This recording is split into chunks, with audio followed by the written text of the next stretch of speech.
Good afternoon, I am Mr. Ish. I hope everyone's doing well.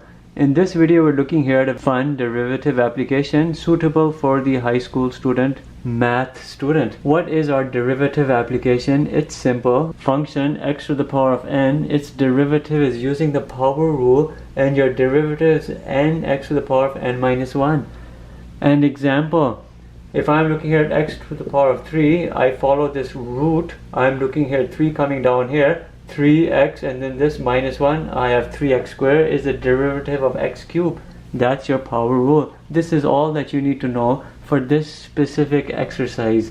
What is our application here to do? It's using derivatives to determine roots. What is the root, the square root, the cube root, and whatever kind of root for a specific number? And let's show you two examples. We will start here with this first example, square root of 10. What can it be? In this specific exercise, you need to determine 4 items. They're not hard. Let's start with this. I'm looking at square root of 10. You know what it will be close to. It will be somewhere close to square root of 9. This derivative application has to do with root approximations. We're approximating the value of this using our known values. What is our known value? It's root 9. There's a specific function. Let that function be y is equal to square root of 9, which you could say is no different than you saying y is equal to square root of a certain value x. Remember I said we need to determine 4 values, and we will. The input here, value x is a 9. What's the output? It's equal to 3. You need to determine 4 values. One is an x, one is a y, one is a dx, one is a dy. We will talk about that, and these are not hard by any means. I've already determined my x and y. My question is root of 10, but I'm using root of 9 as my standard item, which I will use to approximate this value. And based on the standard item, I have a x and a y, and that x happened to be a 9, and the y happened to be the output of square root of 9, which is a 3. I've determined those two values. Now I have to do dx and dy. I have a certain function y is equal to root x, and now I'm going to write that as x to the power of 1 over 2. Root x is x to the power of 1 over 2. I'm going to do the derivative of this. I do the derivative dy or dx is equal to the derivative of this using the power rule. Take this down right here at minus 1. I'll have 1 over 2 x to the power of minus 1 over 2, which I will rewrite using laws of exponents as 1 over 2 root x, because this becomes here a reciprocal 1 over root x. The 1 over 2 is coming here from your power rule. Now dy over dx is equal to 1 over 2 root x, but then dy is equal to, push this dx on the other side of the equal sign, I'll multiply the numerator. I have a dx divided by 2 root x. Now look over here, I have to determine x, y, dx, dy. I've determined my x, I've determined my y. I have to determine dx and dy, and they're not hard. I have a question over here, root 10. I have a certain value 10, I have a certain other value 9. Here's my standard value. If I look from the standard value this way, I have a certain delta x. My delta x is equal to my differential with respect to x, dx. What is it? It's a plus 1, because I'm 1 unit away. If I go from 9 to 10, I'm 1 unit away. So I know now my dx is equal to a plus 1. Now I have to determine my dy. How can I determine my dy?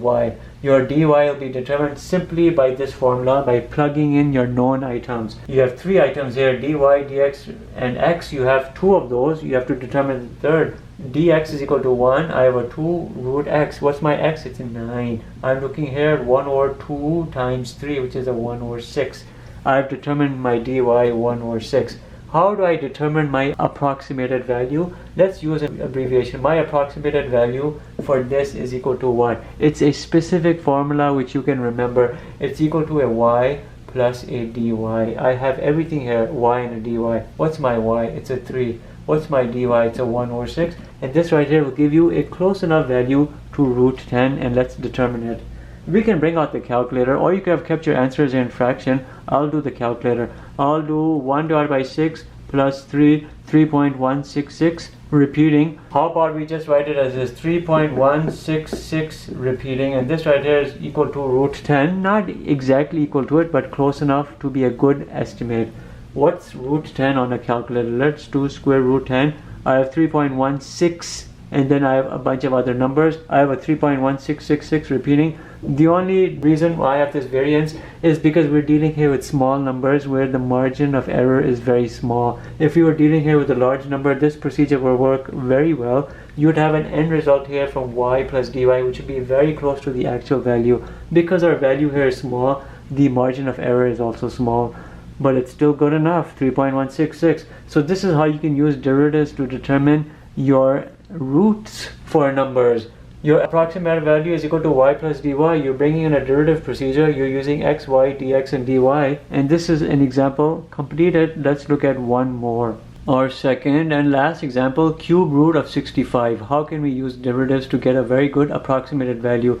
Keep in mind, as this value here becomes large, then our approximated values get better and better because we have more margin of error. Anyhow, cube root of 65. You know it should be somewhere close to cube root of 64, which you know to be a 4. This right here is a perfect root, cube root, and that is 4. We have to determine here x, y, dx, and dy. And how can we do it? Well, I told you when you're looking here at a standard item that you're using, I'm looking at cube root of x. I already have my y and x. What's the x over here? It's your standard computed known value you're using to help you for your approximation. My x here should be 64. What's my output of this function? If my function is y is equal to cube root of x, where your input is a 64, your output is a 4, that right there is a y value, your output. Before we do the derivative, let's look at the dx. I'm looking here at a certain value 65, I'm looking here at a certain value 64. Here's a certain x value, my test value, and here's my value I'm trying to determine, another x value. I'm looking in this direction, my delta x is equal to my dx, and you're looking here and it's plus 1 unit away, and this right here is going to be plus 1. It could have been the other way around, and it could have been a negative value. You can get a negative value in a bunch of different ways. Let me just show you, for purposes of digression, just a quick example. I'm looking here at supposedly cube root of 62. This is what I'm trying to do, and I know I can use a known cube root which has a perfect value, and I'm using 64. If this right here is an x value, here's another x value. I'm going from my known to my value I'm trying to determine. Here I have an x, here I have an x. My delta x over here, which is equal to your dx, is equal to minus 2 because I'm 2 units away, but in a negative direction, because 64 minus 2 will give me a 62.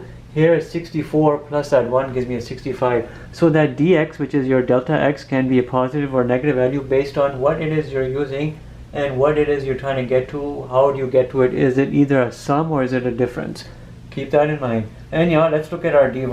How do we do it? Our derivative. What's our function? I have a certain function, y is equal to cube root of x, which is x to the power of 1 over 3. Bring in your power rule and you do that. I have here y is equal to, let's do the dy over dx, because now I'm doing the derivative, the power rule, 1 over 3 x to the power of 1 over 3 minus 1, which is a minus 2 over 3, which you know to be 1 over 3 x to the power of 2 over 3. This is equal to dy over dx.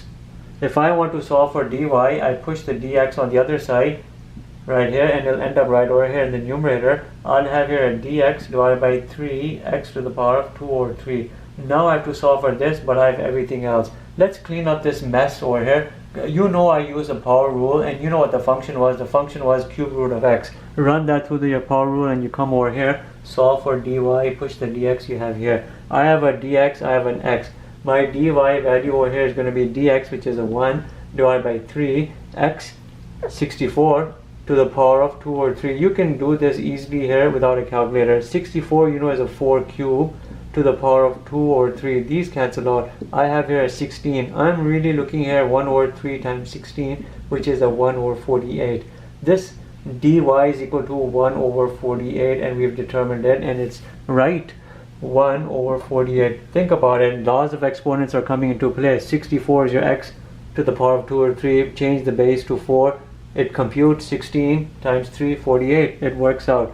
Now let's determine our approximated value. You know the specific formula for the approximated value is always equal to a y plus dy. I have my y value 4. I have my dy, which is a 1 over 48. Bring out your calculator and compute this. It should be a good enough value for this. Let's bring it out. 4 plus 1 divided by 48.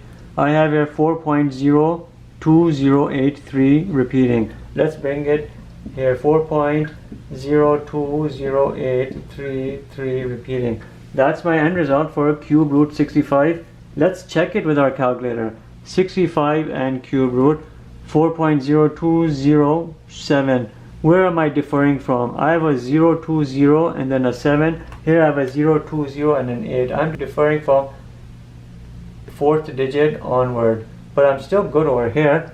Again, a larger value than the previous example, but still not large enough. If you were looking here in hundreds and thousands and we're doing a root computation using this approximated value formula, y plus dy, this would be even better. Or then variance would be further digits down and it would be even closer. But this right here is good enough. This is how you do your derivative applications for doing root determinations, y plus dy. Start with determining xy, then determine your dx, which you now know to be delta x. And then do your derivative to determine your dy. Y plus dy will give you your approximated value, and that right there is the end. Thank you.